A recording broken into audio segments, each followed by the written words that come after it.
believe me, just watch. We're back on the Morning Brew, and this is great. We got some dirt. Well, this isn't dirt. This is mulch. It's compost. This is compost. It's compost. There's no dirt in compost. There's no. It's all other stuff, right? Yeah, it's all organic. So this is Jim and Paulina, and they are from Soilutions, and they're going to tell us about what the difference between dirt, soil, compost, and mulch are Exactly. as we get ready for the gardening season. Because this is the time we got to start thinking about this stuff, right? right. Yep. As gardening season begins now, once it starts getting warm, and this is when we've got to start paying attention to our soil. So this is first things first. That's dirt. That's what I see mostly around Albuquerque. Right. And there's a difference between basically just dirt and soil.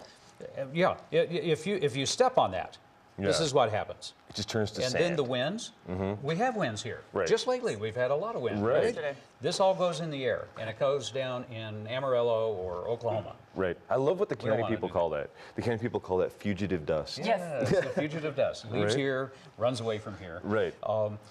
We can keep it around.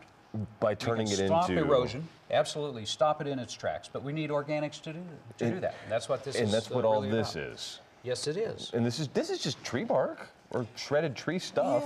Yeah, it is. Doesn't look like anything super special. No, But it it was is. once alive, It and was that's once the alive, key. yes. That's the key. It's the law of returns in nature. If it was Right. once alive, it needs to go back to the soil. Otherwise, soil turns to dirt. It dies. In the late 80s, when I got excited about this, all of this stuff, about 30%. Tell me of it about went to how you landfill. got excited about this. So there's got to be a story There here. was a permaculture class in 1988 I took, and then I was hooked from Yeah? then on. And following that line of education and experience, pretty much led me to the solution, which was actually a problem. All of our organic matter in the greater metropolitan area was going to the landfill, Right. subtitled the landfill. Right. As Clay The Campbell dump. would have referred to it, it's a big dollar item. This is a huge expense for the taxpayers. And when we talk about organic material, are you talking about like tree stumps and stuff? Or are you talking about leaves, like branches, roses, food waste, Mm-hmm. everything that was ever once alive. If we had it in our households, we typically sent it to the landfill. Right. Let's just put it out in the trash or dump it in an arroyo, which also does not really help so much. Right.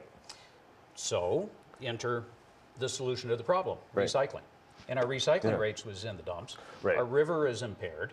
We had the highest rate of topsoil loss in the country. Wow. And the landfills cost a lot of money. It's Right. like, now why are we doing that? Right. When we can just make a big composting pile, Low-hanging right? fruit, right? Right. The fruit of all of that organics can become compost. This is just ground up trees, every plant of every kind, food waste, etc.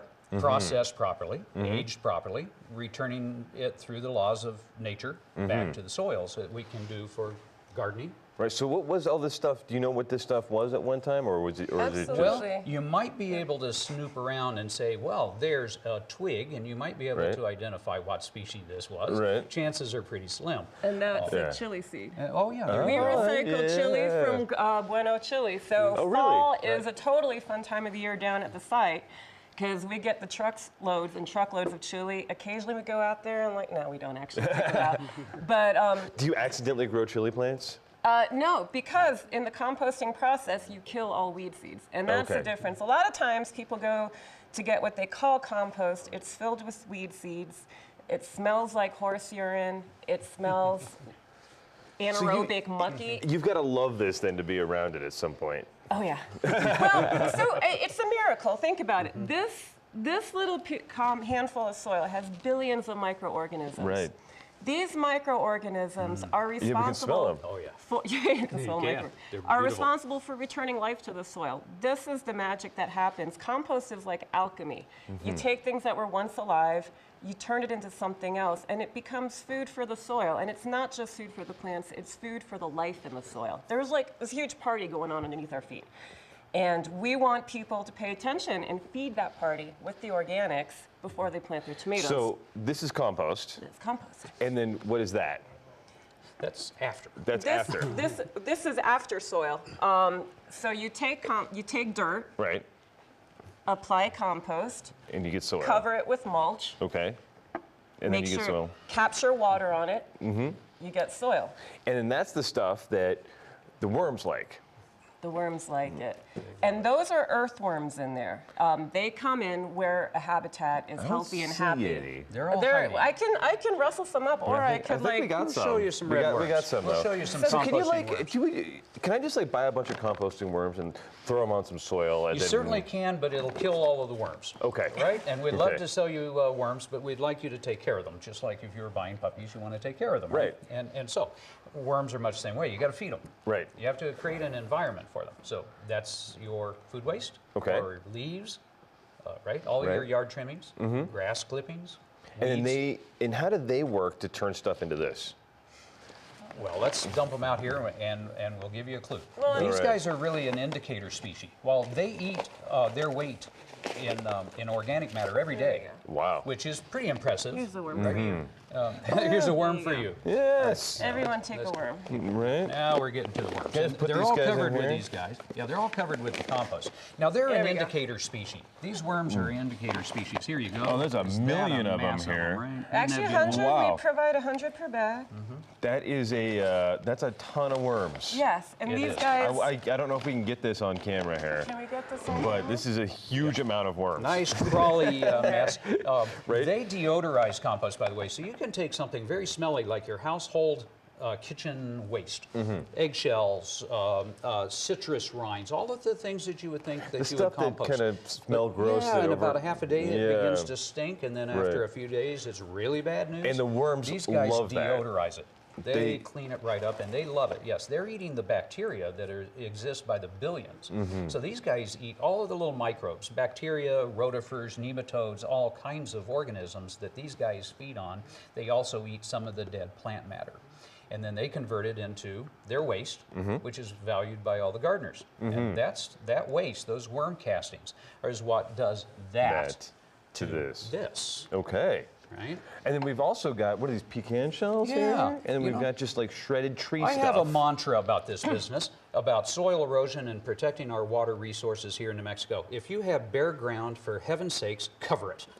The bare ground is a real symptom of bad health for soil here. Is it really? Yeah, high elevation, erodible soils, low organic matter content. So we're pretty much propagating this, which Okay. has very little beneficial effect on the environment.